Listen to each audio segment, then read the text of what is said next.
ఇది కేవలం సమాచారంగా మాత్రమే భావించండి. వైద్య నిపుణులను సంప్రదించండి. Which is disc prolapse L4, L5, L6. ఇది కామన్గా ఇప్పుడు అందరూ మా వాడుక భాషలో చెప్పేస్తున్నారు. నాకు కొంచెం L4 ప్రాబ్లం అండి, L5 ప్రాబ్లం అండి అని. అసలు ఎందుకు వస్తుంది ఇది? అంటే ఈ L4, L5 డిస్క్ ప్రాబ్లం అనేది అగైన్ ఒక 100 మెంబర్స్ ఎంఆర్ఐ స్కాన్స్ తీయించారనుకోండి, to be frank only 1 or 2 మెంబర్స్కే చాలా హై డిస్క్ ప్రొట్రూషన్ ఉండి సర్జికల్ ఇంటర్వెన్షన్ పడాల్సి వస్తుంది. కాకపోతే ఆ L4, L5 డిస్క్ బల్జ్ ఆ లోడ్ మేజర్ లోడ్ అంతా అక్కడే ఉంటుంది మనకు. రైట్. సో దానివల్ల ఎంఆర్ఐ రిపోర్ట్లో they show mild disc bulge అని. పేషెంట్స్ అందరు ఆ స్కాన్ రిపోర్ట్స్ పట్టుకొని వచ్చేసి సార్ నాకు L4, L5 డిస్క్ బల్జ్ ఉంది, సర్జరీ చేయండి అని అంటారు. మేము అదే చెప్తాను రిపీటెడ్గా. అలా నేను L4, L5 డిస్క్ బల్జ్ ఉన్న ప్రతి పేషెంట్ సర్జరీ చేసుకుంటూ పోతే then your appointment will be for the next year. So అసలు ఒక 100 మందికి చేస్తే ఒక్కరికిద్దరికే సర్జరీ అవసరం ఉంటుంది. ఈ డిస్క్ బల్జ్ అగైన్ ఎందుకు వస్తుంది అంటే యాజ్ వి డిస్కస్ D3 చాలా తక్కువ ఉండడం, sedentary life style. Sedentary life style అంటే ఎక్కడ ఇంకా ఏం కదలొద్దు, కదిలితే పాపం, ఎక్సర్సైజ్ చేయడం తప్పు అన్నట్లు పెరుగుతున్నాం కాబట్టి ఈ సెడెంటరీ లైఫ్ స్టైల్ వల్ల డెఫినెట్గా వస్తుంది. మూడో కారణము డీజనరేటివ్ ఉంటుందా? Degenerative. As you grow age అయ్యే కొద్ది right they say from the age of 25 years disc slowly degenerate అవుతూ ఉంటుంది. 25 దాటుతున్నప్పటి నుంచి కొద్ది జాగ్రత్తలు తీసుకుంటూ ఉంటే యూ కెన్ మెయింటైన్ ఇట్. జాగ్రత్తలు అంటే again calcium, D3 supplements, back strengthening exercises, stretching exercises, as simple as daily walking. This all prevent your disc problem. Again అంటే మన బ్యాక్ ఎలా ఉంటుందంటే ఇమాజిన్ ఈ చెయ్యి ఇలానే నేను ఒక 10 days పెట్టాను అనుకోండి, 11th day నేను కదిలించాలంటే ఇట్ విల్ బి పెయిన్ఫుల్, ఎందుకంటే ఇది స్టిఫ్ అయిపోయింది మజిల్స్ అని.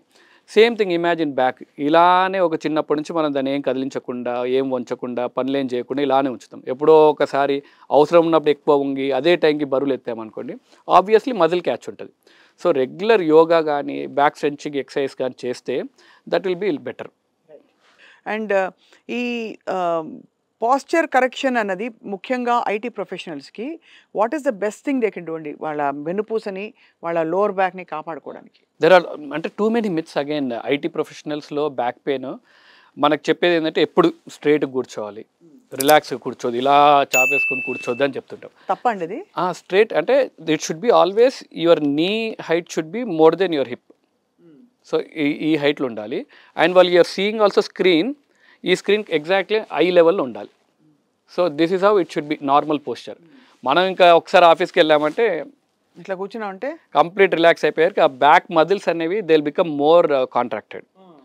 సో దానివల్ల sedentary lifestyle and bad postures వల్ల మజిల్ కాంట్రాక్షన్ బాగా బిగిసిపోయింది అనుకోండి మజిల్, అదే టైంలో దాని మీద డిస్క్ మీద ఒత్తిడి పడ్డది అనుకోండి, it will add up, it will flare up. అంటే దానివల్ల జరగాల్సిన నష్టం కన్నా మనం చేసే దానికి సహాయపడుతున్నాం. అంటే ఆల్రెడీ నిప్పు ఉంది, దాని మీద ఇంకొద్ది పెట్రోల్ పోస్తున్నాం అది. సో బ్యాక్ని స్ట్రెంథనింగ్ చేయకుండా, స్ట్రెచ్చింగ్ చేయకుండా అలానే వదిలేసి బరువులు ఎత్తామనుకోండి, దెన్ డిస్క్కి ఈజీగా బయటికి వెళ్ళు బాబు అని దానికి మనం ప్లేస్ ఇస్తున్నట్టు. ఏ పరిస్థితుల్లో ఇది అంటే బెడ్ రెస్ట్తో పాటు తగ్గకుండా ఇంకా ఏ పరిస్థితుల్లో సర్జరీ చేయాల్సి వస్తుంది? సర్జరీ అనుకున్నట్టు 100 మందిలో ఒక్కరికిద్దరికి. ఎప్పుడు when are the red flag signs అంటాం, అంటే బ్యాక్ పెయిన్లో మనం భయపడాల్సింది ఎప్పుడు అంటే నడుము నొప్పి నడుములోనే కాకుండా కాళ్ళల్లోకి పాకడం, ఒక 2-3 weeks కన్జర్వేటివ్ ట్రీట్మెంట్ తీసుకున్నా తగ్గకపోవడం, కాళ్ళు చేతుల్లో తిమ్మిర్లు రావడం, ఇవి స్టేజ్ 1 రెడ్ ఫ్లాగ్ సైన్స్ అనుకోవచ్చు.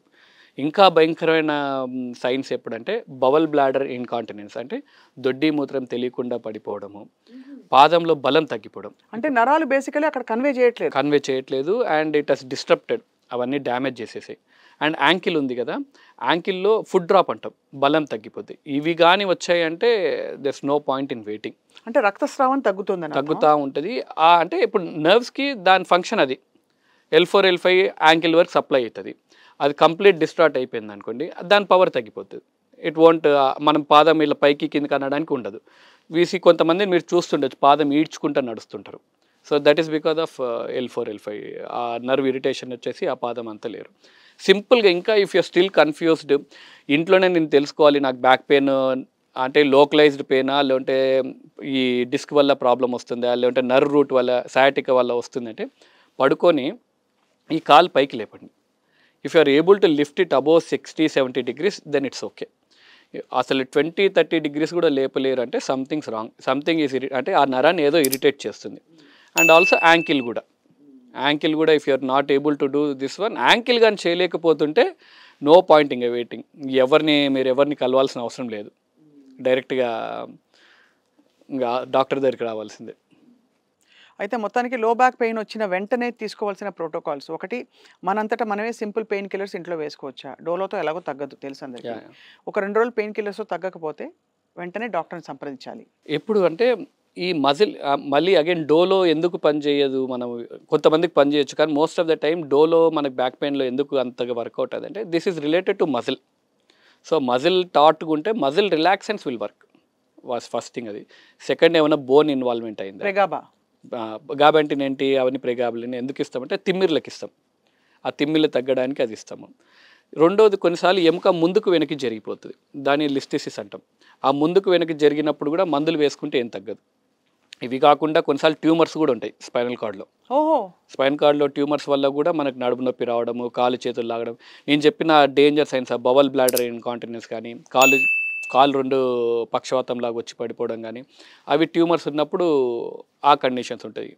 సో ఏమున్నాయనే దాన్ని బట్టి మనం సింపుల్గా తెలుసుకోగలిగితే ఈ రెడ్ ఫ్లాగ్ సైన్స్ కానీ గుర్తుపెట్టుకుంటే then you will be on a safer side. And finally doctor Vamsikrishna, స్థూలకాయం ఒబిసిటీ ఎంతవరకు బ్యాక్ పెయిన్కి కారణం అవుతుంది? Obesity is one of the again leading sedentary lifestyle. మనం అనుకున్నట్టు ఒబిసిటీ పర్సే ఒబిసిటీ ఉన్న ప్రతి పేషెంట్కి స్పైన్ రావాల్సిన అవసరం లేదు. వీసీన్ చాలామంది ఒబేస్గా ఉన్న దాలా వండర్ఫుల్ ఫ్లెక్సిబుల్గా ఉంటారు వాళ్ళు. బ్యాక్ స్ట్రెంథనింగ్ ఎక్సర్సైజ్ చాలా అద్భుతంగా చేస్తారు, ఇంకా సన్నగా ఉన్న వాళ్ళకన్నా వాళ్ళు బాగా చేస్తారు. So back strengthening stretching exercise చేసుకుంటే సరిపోద్ది. అలానే ఊబకాయం ఉంటే ఏం అవ్వదు, అంత బాగానే ఉంటుందని నేను చెప్పట్లేను. కాకపోతే బ్యాక్ని బాగా జాగ్రత్త చూసుకుని ఒబిసిటీ కూడా మెల్లిమెల్లి తగ్గించుకోవాలి, తగ్గించుకుంటేనే బెటర్గా ఉంటుంది.